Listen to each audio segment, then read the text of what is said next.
Hey guys, welcome back to my channel. Hope you all are doing very well. This is me, Reshma Ravindran. So today I'm here to break sad news, of course. I believe a lot of you must have already heard about it, but before I go into the video, please do subscribe to my channel because that is what motivates me to make more videos. So Canada has doubled the GIC cost. Yeah, yes, you heard it right.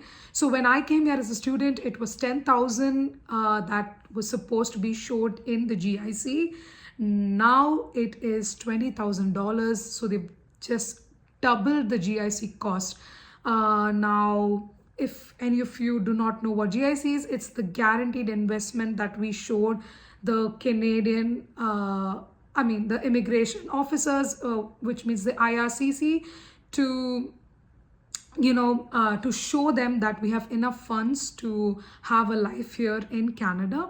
But of course, in the recent times, the expenses here in Canada has increased, and we have noticed that there is an increasing trend where students start to tell that there's no enough part-time jobs for them, and obviously that is making difficult for them to manage the expenses, and that is the reason why probably this decision was made. So obviously we might feel that this is a bit drastic, but as students it's financially difficult for us. Effective Jan 2024, this would be implemented, and all the students coming to Canada should show $20,000 as their guaranteed funds.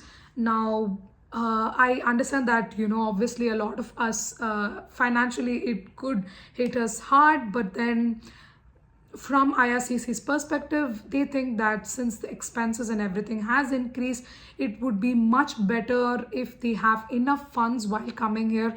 So even though if they don't find part-time jobs, because that's the recent trend, a lot of students are complaining about the number of people coming here and also the lack of part-time jobs. Now this could actually affect a lot of students staying here. So that is the reason why they have implemented this. Second of all, there is also going to be a cap on international students for fall 2024, which means, of course, I believe we had discussed this earlier in my videos, and I remember mentioning that right now there is no cap on any students, but IRCC and the government has realized that they were taking more students than actually what colleges can handle. So the argument that was given by the minister, immigration minister Mark Miller, was that this could actually improve the quality of the students coming in. So when there's less, they believe that they're able to give more quality education. Of course, this could again be a bad news for a lot of people who want to come to Canada. So putting a cap on the students can become an issue.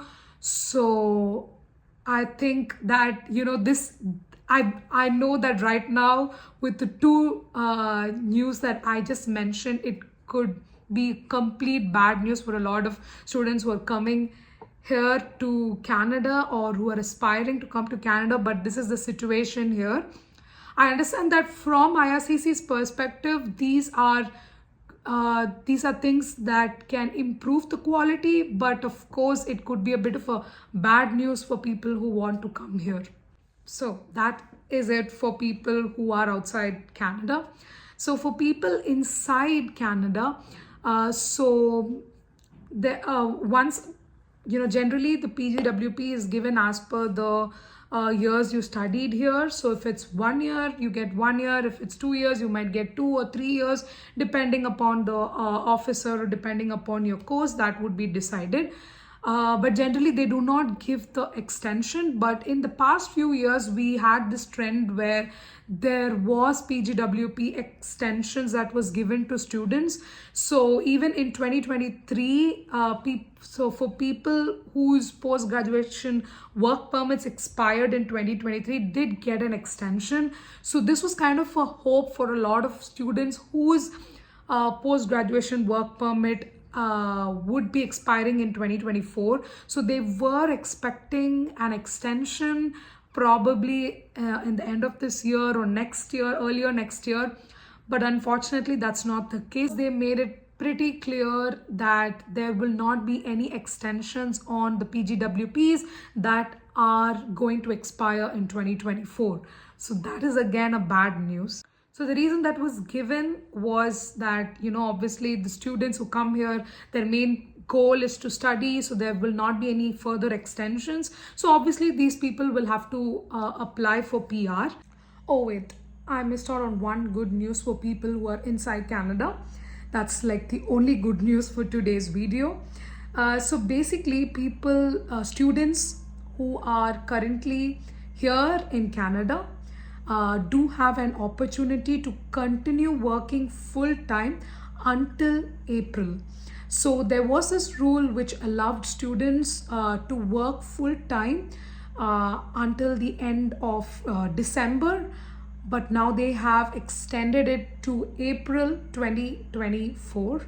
So like 4 more months you would be able to work full-time. There's no 20 hours the hours that you should be working. So that is a good news for some of the students who would like to work full-time. But after April, again, it's back to form, only 20 hours. There's going to be a cap. So there are a lot of changes that's going to happen, and I believe that we will all be able to cope up with these important changes. But again, when it comes to students who are outside Canada, yes, the situation for you guys is getting a little harder. This does not mean that you cannot come, but the chances have become pretty difficult. I understand that this could be a bit of a shocker for a lot of you. So I believe that this video would have given you an idea of what the situation is. I hope you guys start preparing towards it and make your profiles more stronger so you get an opportunity to study here in Canada. So make sure you do your best, guys. Thank you very much for watching this video. Bye.